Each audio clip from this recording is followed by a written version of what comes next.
Jenny Laughlin here, Waxwing Sewing Studio. I have the Tessuti Ray dress in front of me, and I'm about to sew the back dart. And I just wanted to show a couple of tricks in case you haven't sewn a dart in a while. So I have my quilting ruler out, and I've got my dart sort of, ready to be remarked here. I marked it at my table, but then when I pressed it, the mark went away. So I have my notches here, and I have my end point right here. So I'm just gonna take my bright yellow chalk liner and do a nice yellow line that I can actually see all the way to my point, and hopefully you can see that now too. This is a very narrow dart, so I just wanted to show sewing it and give you a couple of tips on it.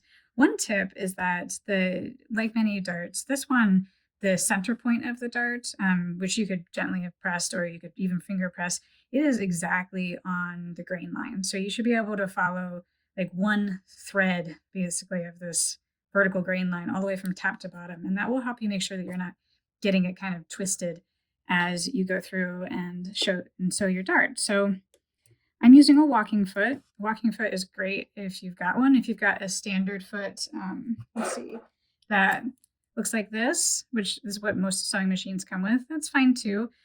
Just, at this very edge here, no matter what foot you have, you just want to make sure that your sewing machine doesn't eat your linen because it's such a light drapey cloth and this is such a little bit of fabric here. So I'm going to turn on my machine. I'm going to drop my needle, and it's about a centimeter away from the edge of the fabric.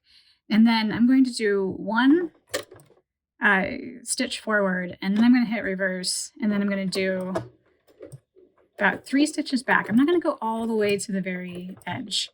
And then once I get back to where my stitching has begun, I'm just going to lift my foot for a second and make sure nothing got grabbed. And then you're going to have this nice straight line experience getting all the way to your point. And you're not going to end up, with any weird drag. So I'm going to keep going now. I have, both sides of my fabric, I'm kind of holding a little bit in place just to keep everything nice and straight. And I'm using my bright yellow chalk line to gently finish up this dart, even at this very edge here. And then when I get to the very end of my dart, to the point, I'm going to take one more stitch where I'm not on the fabric anymore. And then I'm going to lift my needle, raise my presser foot, and then I'm going to tie off. And then I'm going to check my dart, make sure it's nice and flat on both sides and you're happy with it. This is looking pretty good. So, and then I'll just tie this off by creating a double knot here. So just 1 and 2.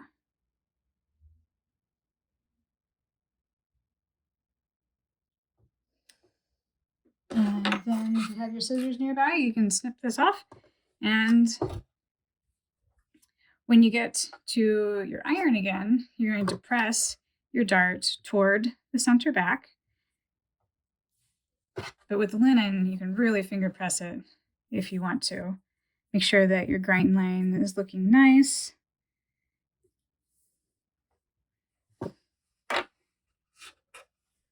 And then you're going to edge stitch this just along the seam line here to keep this down. And that's it for your dart.